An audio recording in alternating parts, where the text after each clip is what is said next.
welcome everyone. You have made it to our March Network Café, entitled Why Not Both? Providing Housing and Protecting Land Across New Hampshire. This Network Café is part of our 2024-2025 Network Café Series.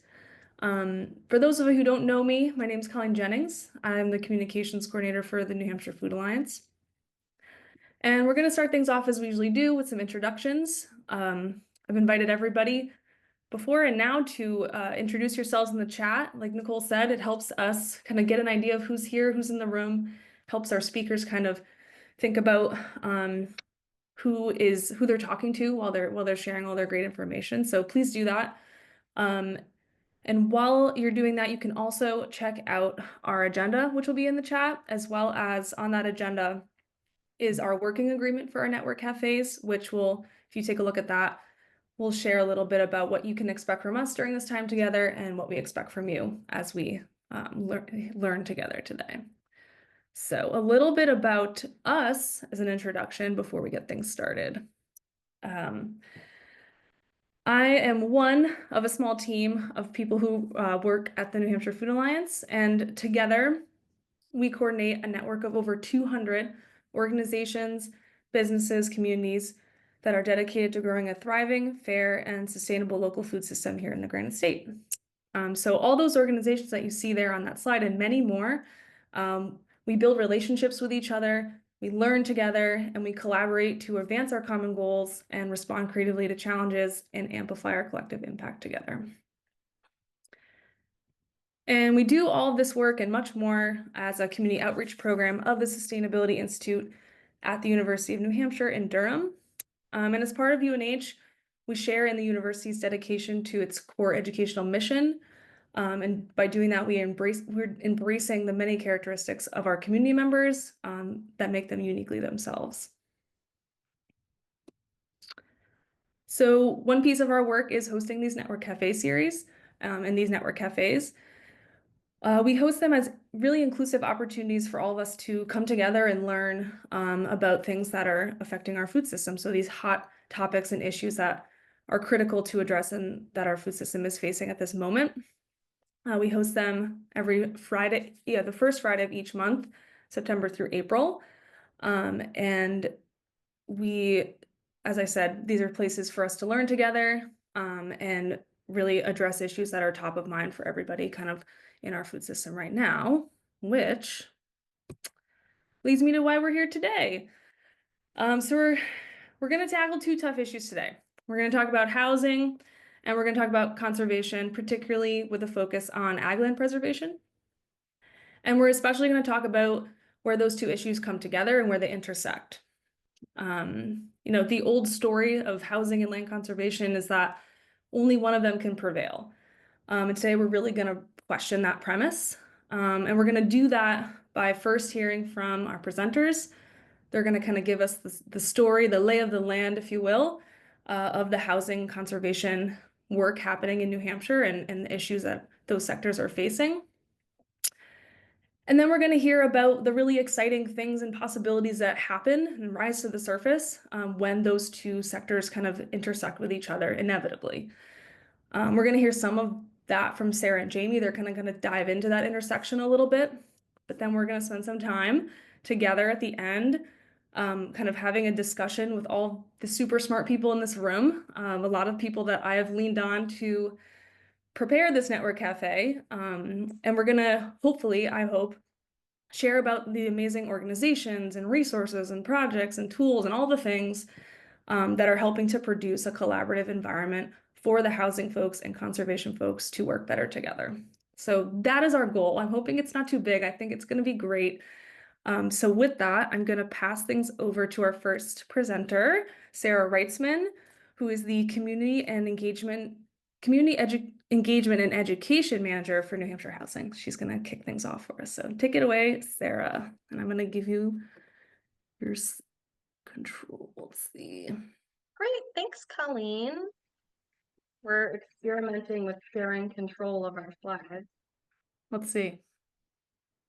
I did it. Okay. So Hey everyone, I'm really glad that you're here. I'm loving the sort of introductions in the chat. Seems like there's a good mix of like there are some clear housing people, there are some clear conservation people coming together for this conversation. So it's fantastic. So I'm going to kick off my part of the presentation with a little bit of data, and then we're going to talk a little bit more about strategies, but it's going to be kind of like high level, so we could spend easily 90 minutes on just this sort of topic of the housing market. If you want to get deeper in that, we absolutely can at some point. So I'm going to start with some of the big scary numbers. How much housing does New Hampshire need? This is a question we get asked a lot, and these numbers come from our statewide housing needs assessment, which we published in 2023. So I'm going to jump right to the big scary number. We need nearly 90,000 new units between 2020 and 2040. Obviously, we're already 5 years into that. So we sort of calculated that that means that we need to increase building permit activity by about 36%. And I like to start with that big number, but then sort of immediately make it less scary. So you can look if you boil this 90,000 down to like individual communities, it gets a lot more sort of doable. And a lot of our regional planning commissions did exactly that when they did their regional housing needs assessment. All 9 of them did that also in 2023. They're different from one another, so I would encourage you to reach out to your RPC. There's several RPC folks that are on the call right now. I looked at my community specifically. So I live in Newmarket. We're part of Stratford Regional Planning Commission. I know there are folks from SRPC on the call right now. And in Newmarket, we need to build 961 units between 2020 and 2040. For Newmarket, that's actually a little bit daunting. It's a lot less scary than 90,000, right? But it's still a little bit daunting because we're so little and don't have a ton of buildable land left.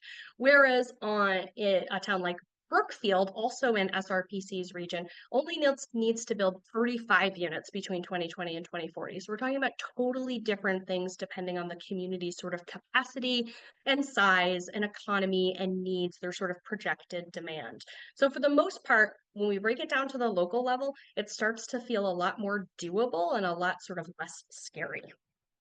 So, and I don't want to spend let's see if I can move my slide. Doable, but it's okay. I don't want to spend a ton of time on data, but I definitely wanted to talk a little bit about sort of how we got here and the sort of building permits to date. So this is what building permits look like between 1980 and 2023. Of course, looking at building permits isn't perfect because building permits don't always equal actual units that are built. It doesn't always equal like a certificate of occupancy. But this data comes from the Office of Planning and Development at New Hampshire BEA, and we have folks on the call from BEA here too.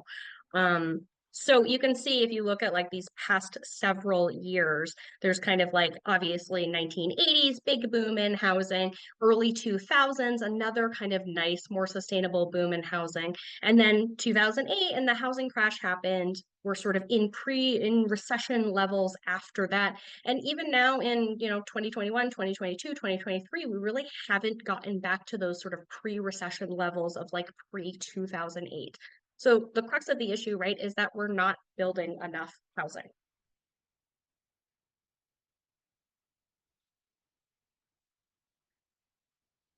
I can move my own slide, but it's not very fast. Okay. So I want to talk a little bit about housing inventory on the for sale side. On the for sale side, we measure inventory in months of supply. So it basically means if no new homes were listed and the market continued at the same pace, how quickly would we run out of the existing supply that we have? So we consider 6 months a balanced market. We're unfortunately very far from 6 months, and we have been for several years. We currently have about 2.3 months of supply. This means that things are harder for buyers than they are for sellers. When inventory is low, this is when we see cash buyers are winning out. Buyers are purchasing homes sight unseen sometimes. Folks are waiving inspections to be more competitive. That kind of thing is happening. So this is very, very hard for younger people. It's for lower income people and for first-time home buyers. It's disproportionately impacting those folks and other folks that are sort of at the lower end of the market. If anybody has tried to buy a home in the last several years, you've experienced that yourself. And so that being said, it's probably not surprising to hear that the median sales price is also high. So we've seen a 47% increase since July of 2020. median purchase price is over $500,000 now. I've been doing this housing related work for about 8 years. I distinctly remember at sort of the beginning of my career that it was like big news that the median purchase price for the state was up over $300,000, and now we're up over $500,000. Renters, of course, are not faring that much better. The median gross rent for 2-bedroom units is over $1,800. It's a 36% increase over the past 5 years. So that is a challenge. Of course, out of context, these numbers might be hard to wrap our heads around. Like I said, $1,800. Some people might be thinking like, wow, that's so much. I remember my apartment that was $600 a month. And some people might be thinking like $1,800, like that's easy peasy. That's nothing, right? So I wanted to compare it with some of the sort of high demand occupations and real wages that people are earning. So among the sort of high demand occupations that we selected, this was part of our residential rental cost survey that we published in 2024. Only registered nurses can afford more than the median gross rent for a 2-bedroom apartment in New Hampshire, and electricians and public school teachers were the only folks who could afford a 1-bedroom unit. Carpenters, firefighters, et cetera, according to their wages, cannot afford a 1-bedroom apartment. So this is assuming rental affordability. 30% of your gross monthly income is going towards your housing costs.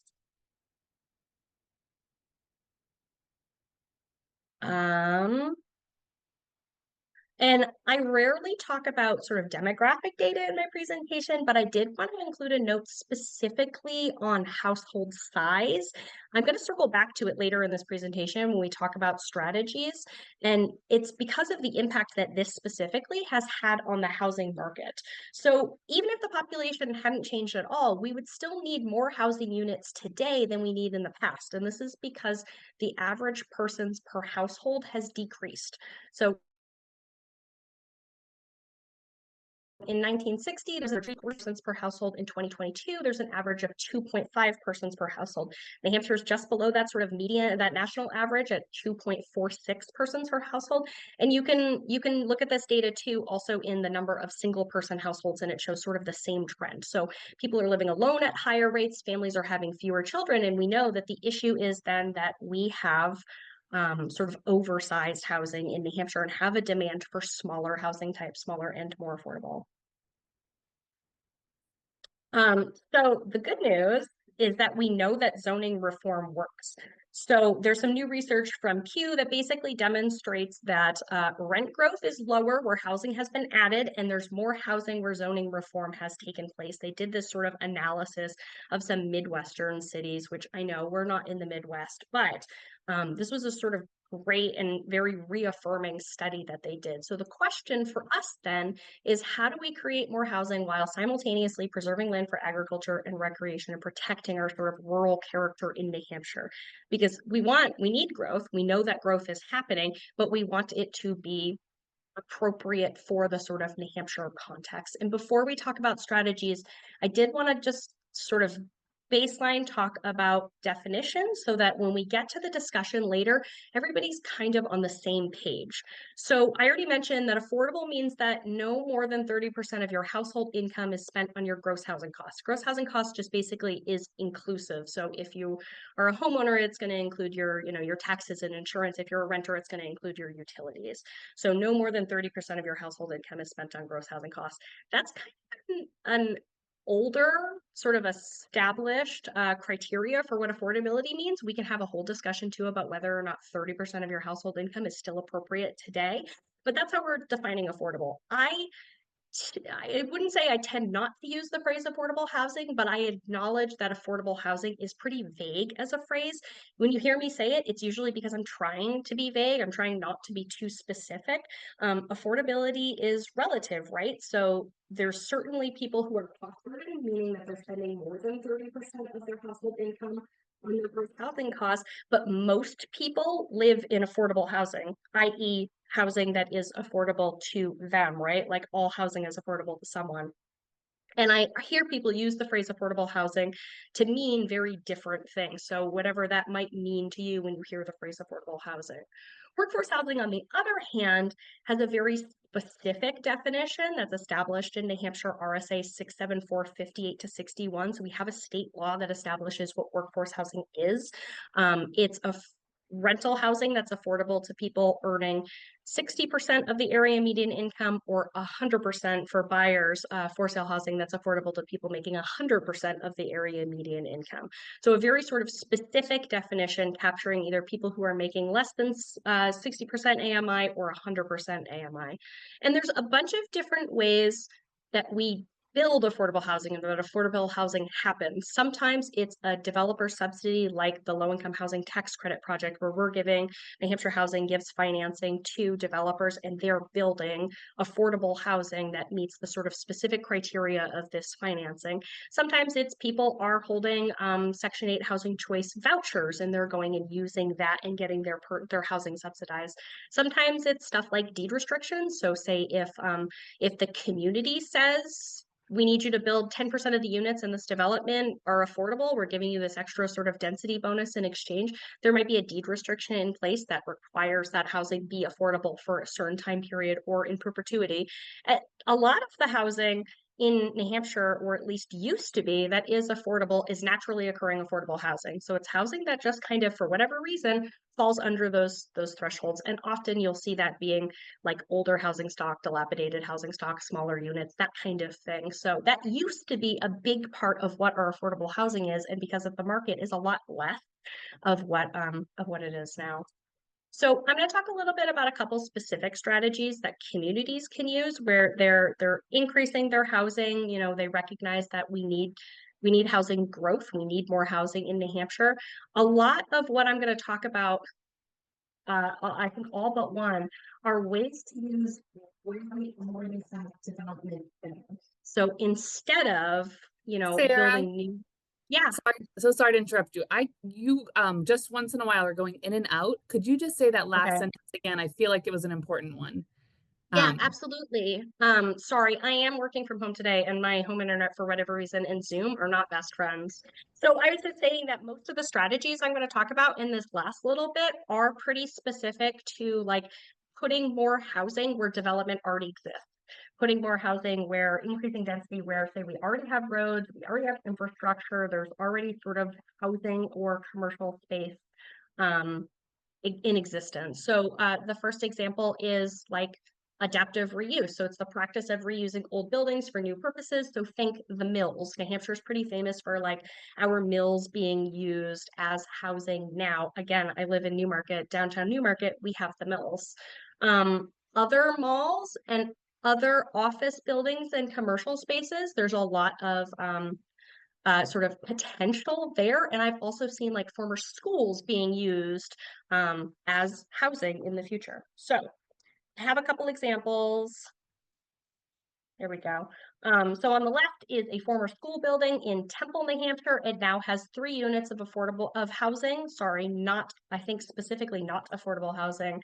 And then on the right is the Jaffrey Mill. So this is now affordable housing. This is in Jaffrey, New Hampshire, and that was a low-income housing tax credit project done by a nonprofit developer.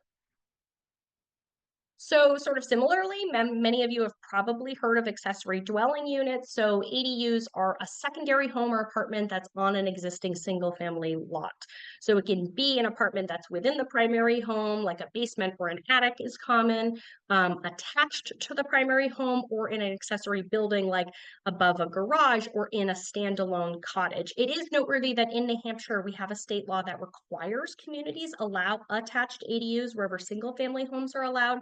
The state statute's not perfect, so I'd still encourage communities to rework their local ordinances to make ADUs more accessible for homeowners. So that could be allowing detached ADUs, because not all communities do, reducing parking requirements, removing the owner occupancy requirement, and like increasing allowable size, things like that to make it easier. So this photo is an actual home with an accessory dwelling unit in Brookline, New Hampshire. So this is a great way in terms of our conservation goals. This is a great way to put housing where we already have housing instead of sort of eating up more land. Put housing where we already have housing, and it's gentle density, and it doesn't largely impact the sort of character or the fabric of the existing neighborhood. This one's a little bit different. So cluster housing or conservation subdivisions or open space ordinances, whatever your community calls them, they create opportunities for the creation of housing while preserving significant amount of lands for agriculture, recreation, conservation. So I looked at the Office of Planning and Development's municipal land use regulation survey just out of curiosity and found, I think, 179 municipalities and unincorporated places with zoning authority have a cluster housing or sort of open space type ordinance. So that's like over half the state is already using this tool to allow housing to be built without and conserving that land. I'm sure there'll be questions on that one. We can circle back to it at some point. Can you maybe just do, sorry, Sarah, I'm gonna just ask you, that was a really, I think, a really valuable nugget for our food system community. Did you, I want to see if I heard it right. You said about 179 municipalities have zoning authority to, will you fill in the blank there for me? So 179 of our municipalities have like a cluster housing ordinance or a conservation subdivision ordinance or an open space ordinance. Okay. So developers in those communities can build these sort of types of like cluster housing developments and conserve land while they're doing it. So it's an ordinance. I was thinking there was something I wasn't familiar with, that it was zoning authority. Okay. And No, they have an ordinance. Got it. It's an ordinance. Thank you. I'll also point out before I move on, I think my next slide is my very last one. I'll point out on this slide that all of these screenshots on my slides came from the New Hampshire Housing Toolbox, and New Hampshire Housing Toolbox has a section for cluster housing. They have a section for accessory dwelling units. They have a section for adaptive reuse. They have a section for infill development, which I actually didn't include in my presentation, but is another one. And like, if you go to, I think it's New Hampshire Housing, nhhousingtoolbox.org. If you go to that, you can find sort of case studies, like explanations of what all of these things are if your community wants to sort of explore it more. So my last slide is on, there it is, residential conversions. And this is probably a favorite of mine because I have a deep appreciation for the sort of traditional and historic architecture that we have in New Hampshire. So for example, I didn't include any pictures of them, but like if you're familiar with the connected farm complex, so big house, little house, back house, barn, these like big structures, I drive down 85 in Newfields every single day, and I constantly see these connected farm complexes along the road. And so residential conversions are a great way to take these sort of oversized, and I promised I'd go back to my demographic slide about our oversized housing. They give us an opportunity to take this oversized housing and turn it into multiple units. So the town of Exeter, for example, allows conversions of single family homes into 2, 3, and 4 units. And it shows because Exeter's housing stock is very diverse. They have duplexes, they have triplexes, they have plenty of quads. So if we allow for the conversion of existing single family homes, it's homes that are there. So we're not really like creating new housing. We're not developing on new land. We're taking development that's already there. It makes it so we're sort of maintaining that like single family home sort of architecture and that sort of traditional New England architecture that we already have, but allows us to create more units. And there was also a change, I'll just note, because it's interesting, there was a recent change to the state building code that if you were taking an existing single family home or an existing duplex and you were turning it into 3 or 4 units, you no longer need to add a sprinkler system. So that is a significant cost savings to someone who wanted to sort of convert their single family home into 3 units or 4 units, whereas that was previously required. I will acknowledge that, of course, post 2020, most people need an extra bedroom for a home office, or a lot of people do anyway. Our housing stock is still probably oversized for family sizes in New Hampshire, and certainly out of a price range of a lot of people. So I'm gonna leave it there for now. I'm really looking forward to the discussion at the end. Awesome. Thanks so much, Sarah. That was a ton of really good information.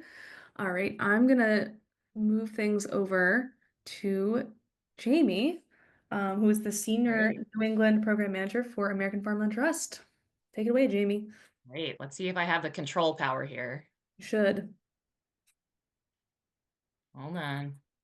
Okay. It works. Amazing. Okay.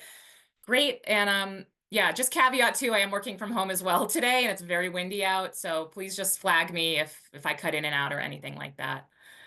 But yeah, thank you so much for having me, New Hampshire Food Alliance. As Colleen said, my name's Jamie Pottern. I'm the Senior New England Program Manager at American Farmland Trust, and I'm here to kind of provide some of the counterpoint to the housing side and some kind of background in trends and conversions and some of the threats to our farmland in New England and specifically in New Hampshire.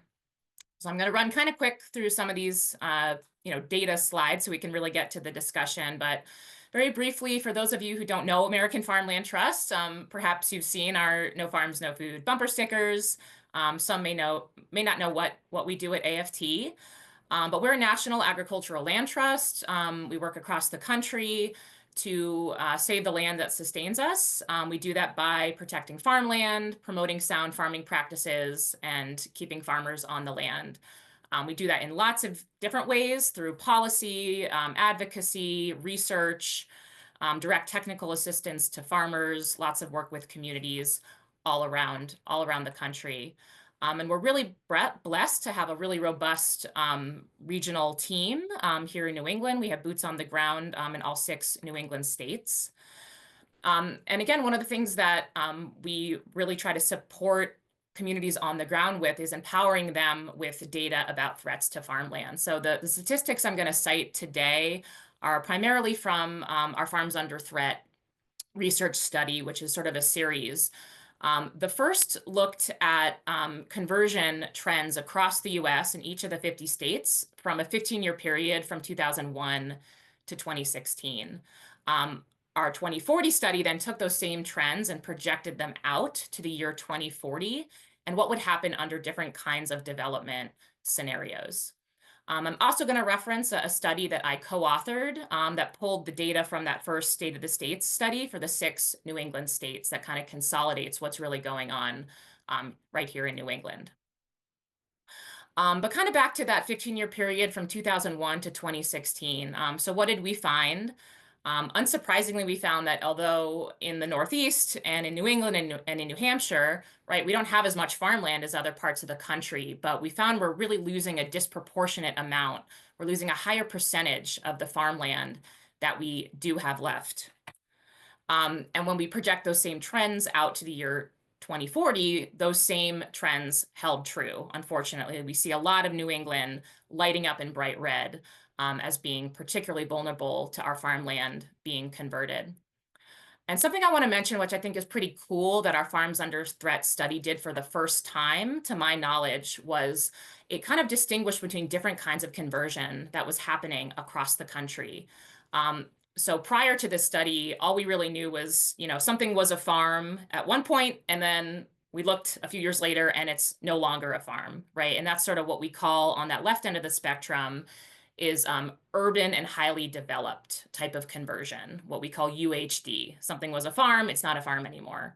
The new kind of conversion or threat that we were able to newly identify through very smart GIS researchers that we hired was what we call low density residential development. And I'm sure all of you in New Hampshire are really familiar with this kind of development, right? It's more of that sort of slow burn on the farms, right? Houses kind of being built or development being created kind of on the outskirts of farmland that maybe doesn't all at once turn that farm from being a farm to not a farm, but over time, right, it makes that farm more vulnerable. It impacts the viability, it impacts the sort of farming community and its intactness and kind of threatens it over time. And so we were able to kind of break out these 2 different kinds of conversion. And so when we drill down to New Hampshire, from that, again, 2001 to 2016 period of time, we saw that New Hampshire had almost 12,000 acres of ag land were developed or compromised. And interestingly, about 40% of that was that total farmland loss, right, that UHD. but 60% of it was that low density residential development. And why is that significant? Well, if you look at the box in the left-hand corner, what we found was that land that was in that low density residential development at the start at 2001, by 2016, that land was 6 times more likely to be fully out of agriculture within that 15-year period. So it's essentially this multiplier effect. It's a sort of harbinger of things to come. When we see LDR, we know that land is particularly threatened. And unfortunately, 5 out of the 6 New England states rank in the top 12 in terms of the percentage of ag land projected to be converted. Unfortunately, New Hampshire ranks 7th in the whole country. Under business as usual, that's 8.3% of New Hampshire's farmland projected to be converted. So what does that look like? What does that mean? That is at least 35,600 acres of farmland projected to be lost by 2040, with nearly 60% of that occurring on the state's best agricultural land, equivalent of 400 farms, $16 million in farm output, and 1,200 jobs, with the hardest hit counties being Hillsborough, Rockingham, and Grafton. I also just want to show, because we have some planners on the call, and I noted some of you are actually in Stratford County. I just happened to pick Stratford, but you can actually drill down with our data, and I'll paste links to this in the chat when I'm done speaking. You can actually drill down to the specific county level and actually see these trends. So under business as usual, Stratford County is projected to lose at least 2,800 acres of farmland, and you can kind of see the UHD versus LDR breakdown under these different development scenarios. And again, that multiplier effect comes into play. So for the 2040 study, we found that ag land that was in LDR in 2016 is going to be 3 times more likely to be converted fully out of agriculture by 2040. And unfortunately, New Hampshire only has 432,000 acres of agricultural land. And based on how we choose to develop, based on the decisions we make in the coming years, we could be developing less of that, or we could be developing more of that under kind of what we call the runaway sprawl scenario. And just flagging that New Hampshire has the lowest percentage actually of cropland of all the New England states. About 25% is cropland. And as we know, when we think about where we want to build stuff, we tend to build stuff on places that are already cleared, which tends to be open agricultural crop fields. Right, so we have these different futures. The question really is, which one will we choose? And so obviously for the purposes of this conversation, really advocating for what we at AFT have been calling this, better built cities or communities scenario, right? Where policymakers and land use planners are promoting more of that compact development, right? What Sarah was just talking about, some of those great zoning ordinances and tools. We have those at our disposal. Reducing sprawl, protecting irreplaceable farmland by permanently protecting it, or working to keep it viable through lots of other measures. So there are different futures, and I think we can all work towards that outcome. Just a few more statistics, and then I'll go to some interesting models and tools. But just for that higher level context, despite all the amazing conservation work that we've done in New England in the last 50 years, only 12.5% of all New England agricultural land is actually permanently protected.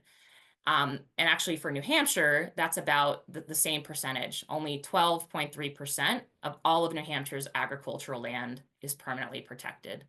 So of course that's of concern. That leaves that unprotected ag land potentially really vulnerable to going out of production, being developed in certain ways. So we want to do what we can to prevent that. We also have lots of other compounding threats to farmland loss. I have a lot more slides on that I didn't include. That's for another day. But to sort of summarize, in addition to all this farmland loss, New Hampshire and New England at large has a rapidly aging farmer population. A third of all farmers are over the age of 65.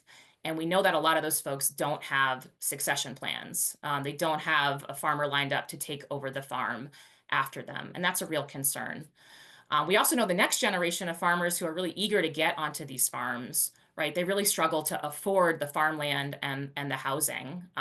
Often these costs are prohibitively expensive for New Hampshire farmers and New England farmers. So there's a lot of things that all of us are doing to really try to address those things, but we have a lot of these compounding threats.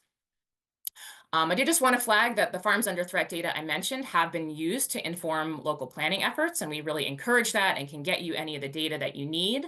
These data have gone into our Massachusetts Farmland Action Plan, where I live, and I noted in the New England Feeding New England for the New Hampshire State Brief, also pulled some of the great data that we have from our study.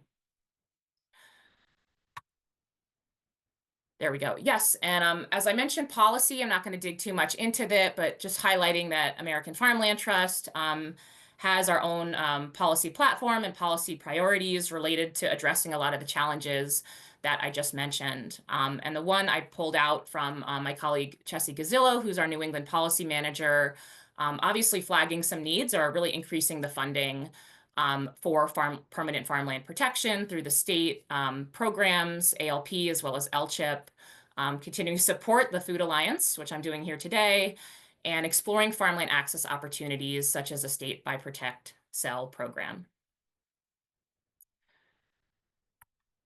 There we go.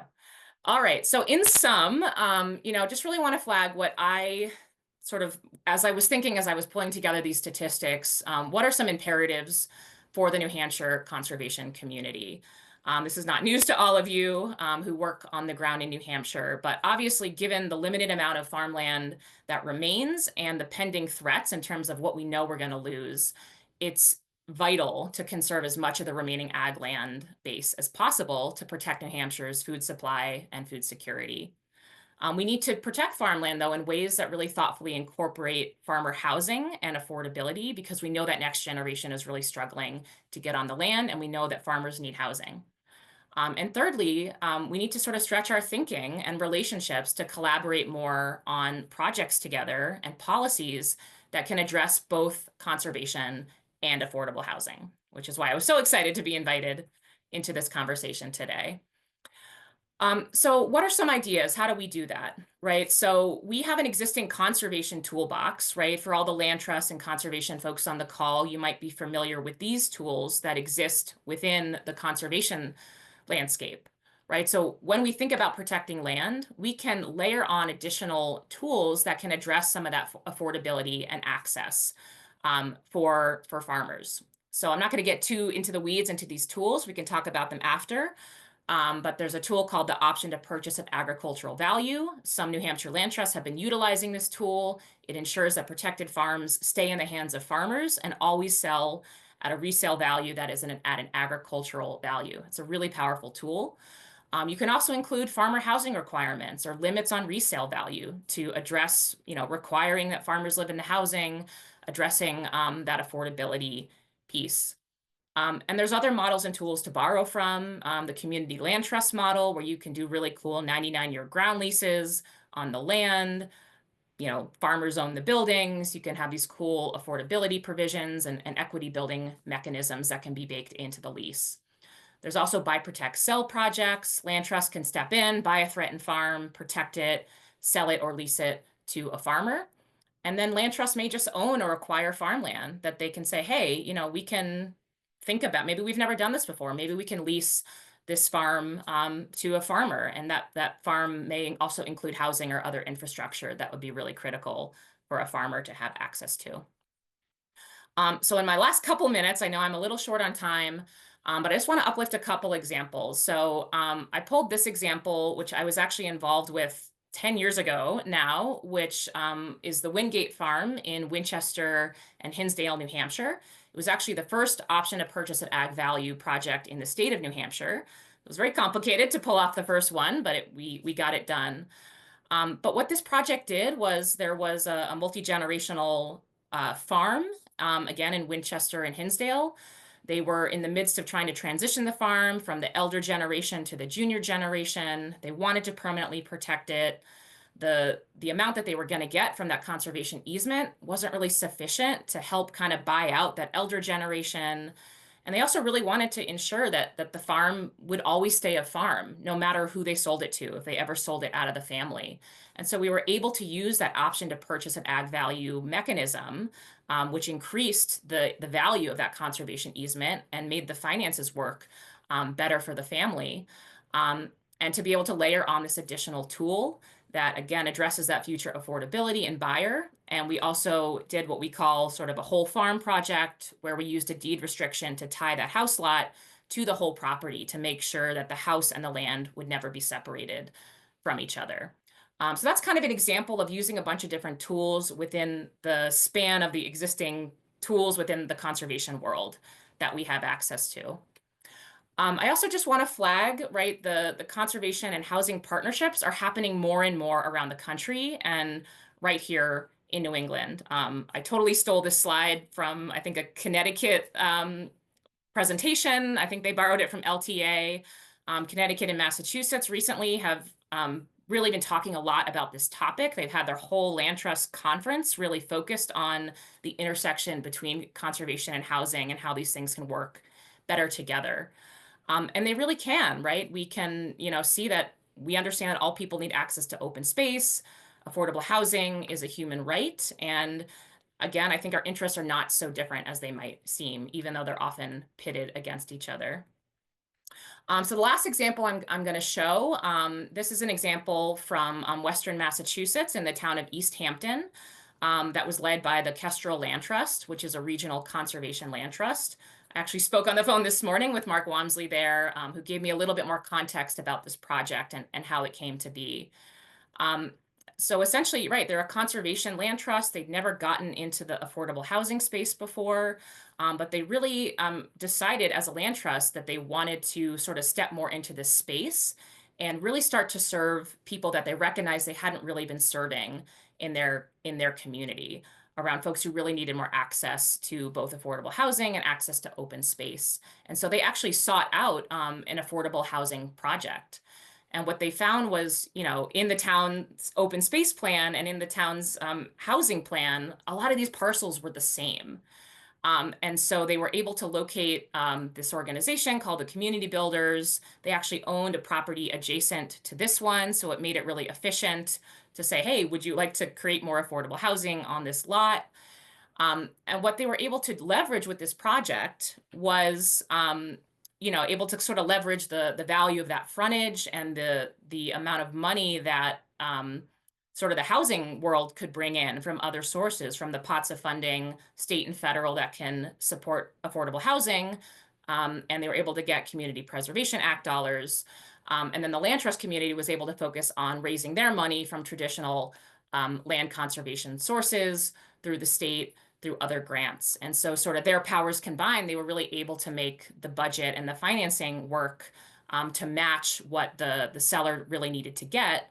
And they were each able to kind of bring different things from their own kind of respective industries and their set of relationships. It took some work to build that trust, to develop new kinds of relationships, to do the kind of project that they had never done before. But the end product, and again, this hasn't been completed yet. They're still in sort of the permitting process.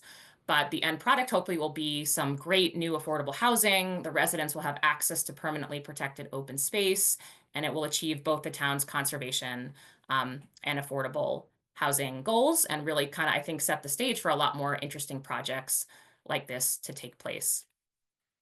And last thing I'm just going to flag, American Farmland Trust has some really great sort of planning for agriculture resources. I'll also drop these links in the chat. And my dear colleague, Julia Freegood, who's been at AFT for like 35 years, she just wrote and published this incredible book, which talks a lot about planning for agriculture resources and what communities can do, including zoning, conservation, planning. All kinds of really interesting examples and case studies are in this book. So just wanted to uplift that. Thanks, Nicole, for dropping that in the chat. And I'm going to stop talking so we can get into the discussion. Thanks, folks. All right. Thank you, Jamie, and thank you again, Sarah. That was awesome. A ton of great information. I know that I definitely learned a lot, so thank you for all that. I've been seeing the questions filing in the chat. Let's do a couple questions and then we can, kind of open it up for discussion in our last 15 minutes. Go ahead, Nicole. You want to go with the questions? Sure. So the ones that I have from the chat, let's see.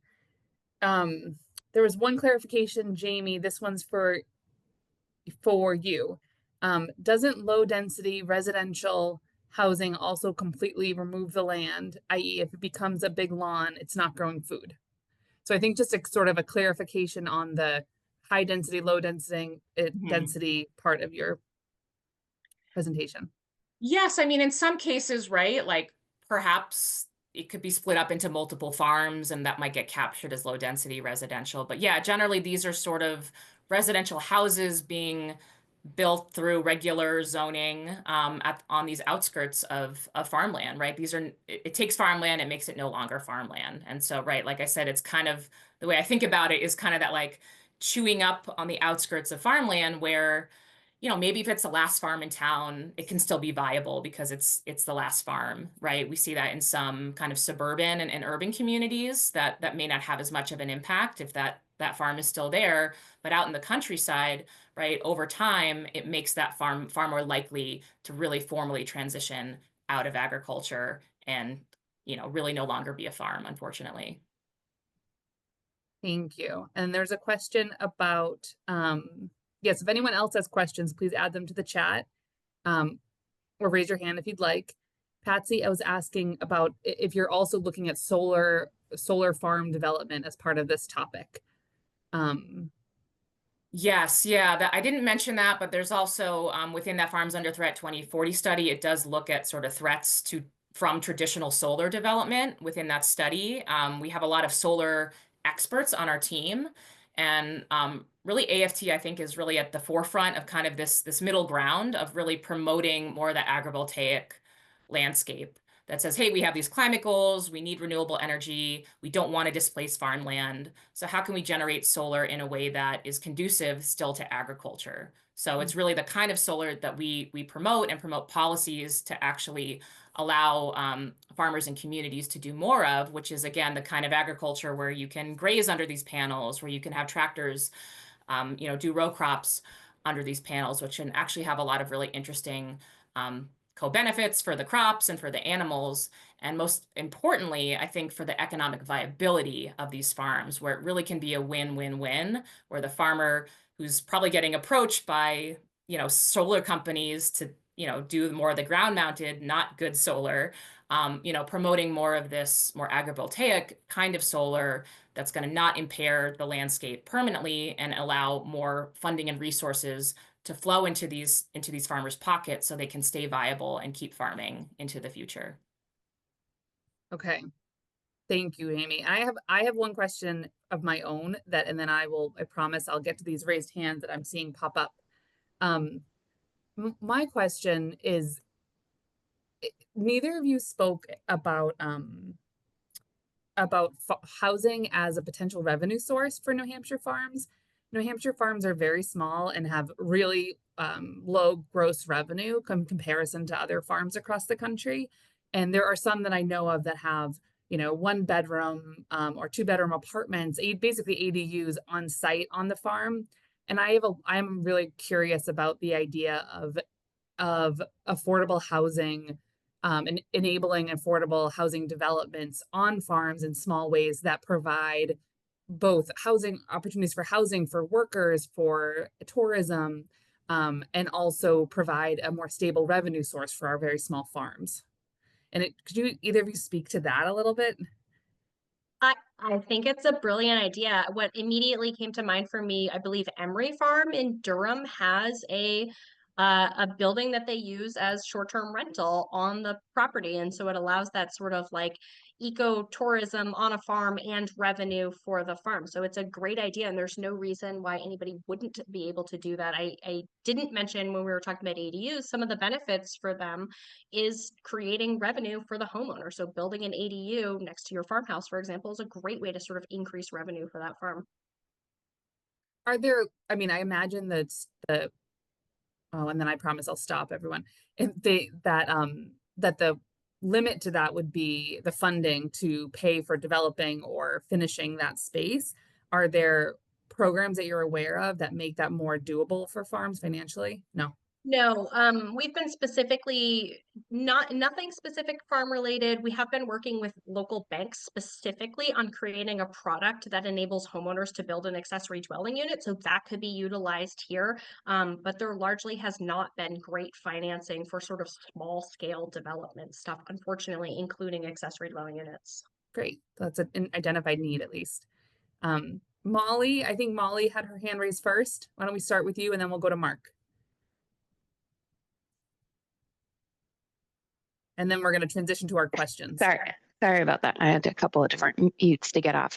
I have a couple of questions, but I'll start with so one of them about the Massachusetts site that you were talking about that had this partnership with agricultural, land-based grants and the traditional kind of housing, revenue sources or ways to fund it through housing development. And I'm just curious if you found, obviously Massachusetts different situation than New Hampshire, but do you see that as a repeatable kind of effort? Was it a very challenging kind of one-off thing that would be difficult to replicate elsewhere? I'm just wondering, what the takeaways of the effort there. Yeah, I mean, I can't speak in too much depth because it's not my project. And I just learned about it this morning in more detail in terms of getting more of the fuller context. But my sense from speaking with Mark Walmsley at Kestrel, who led the project, was, it's complicated, but it seemed doable, right? Like it added complexity, it added, time and more need for discussion and trust building.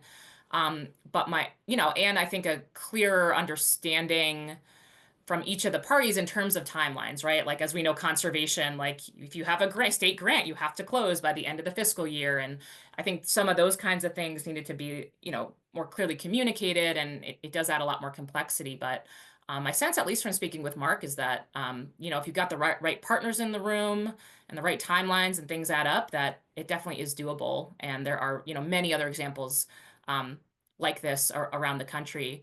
I will note that Mark also shared with me, I don't know the name of it, but that there's an effort in the Hudson Valley in New York where they have kind of taken a different approach, where they've spent a lot of time intentionally before doing projects, kind of building relationships between conservation organizations and the housing organizations to like create strategic planning processes together, to identify parcels or types of land that would be most suitable, and like really took that time over a period of years to do it that way, right? And versus, what Mark shared is it was more of a kind of, hey, we just want to go do this project, and if we find the right partner, let's make it happen. So I think there's a lot of different ways these can come about. And I think a lot of great precedents that are out there that we can all look to as examples. Great. Yeah, I'd love to hear about that. If there was resources for the yeah, I'll track that down for you. Yep. Yeah, thanks. I think we want to get to our questions for you all, and then maybe we can let you answer those in the chat while we finish the last couple questions here. Colleen, do you want to move the slide? Yep. So what we were hoping from you all, and of course we don't have much time left, but at least give us a start here. We're wondering what is happening in our state. Do you know organizations and people working on smart, thoughtful developments? Do you know good examples of things happening, or great tools and resources that have been helpful in supporting collaborative work? Do you know examples we should hold up or challenges you're facing? We're looking to sort of crowdsource what is going on in New Hampshire as we try to explore how we can support more conversation at the intersection of these two complex issues. So please feel free to add things in the chat or follow up with Colleen or myself after this session, and we'll think about where to go from here. Colleen, did you want to add anything before we call on Mark? No, I think, I'm going to put my email in the chat, but yeah, let's share things in the chat and we'll just keep answering questions. So we have so many good ones. Okay, Mark. Thank you. Really encouraged by the discussion I heard in the inclusion of housing into conservation land and for farming. Some of you are aware that we have a very large parcel in Carroll County that we're trying to work with that has prime agricultural land. The county has 800 acres, all of which is not the best of land. That could be a housing incentive there. I was really encouraged by what I heard about in East Hampton. I grew up in that area, Northampton. And I think for those that are on here on conservation commissions and so forth, I want you to start thinking about how can we not exclude all of our land going forward from a housing component. I think the conversation of having some of those lands available for housing for whether it be a young family to farm or whether it to be workers or whether it would be smaller lots and homes, starter homes, that a co-op could then work that land, which is what we're hoping in Carroll County. So if anyone is interested in letting me know on going forward on conservation, the groups, if there's a way to consider a housing component on the outlying areas which aren't considered to be prime to your project, I would like to know. Thank you. Excellent. Thanks, Mark. And I know I have some friends on here, Ben from CELT and Ellie from KCLT. If they're both doing kind of innovative conservation things of their own, if they wanted to share a little bit with our remaining time, no pressure. But I think, and Sarah's doing an amazing job, and Noah, our friend Noah, is doing an amazing job of answering questions in the chat too. And I'm seeing a lot of good sharing. So I don't know, Ben or Sarah or Ellie, if you want to pop on quick, talk a little bit about what you're doing on the ground. Yeah, I can chime in quick. My name's Ben Engel. I work for CELT, Southeast Land Trust of New Hampshire. We cover a little over 50 towns in Rockingham and Stratford counties. We, I think, are in a position of realizing that we need to start, considering housing as part of our conservation and farmland preservation projects. It's a real priority for the board and our new strategic plan that we just launched into this year. We just closed on 2 OPAV projects over the last couple months, so that was huge. We only have a couple other ones, so we're really ramping up the pace of that.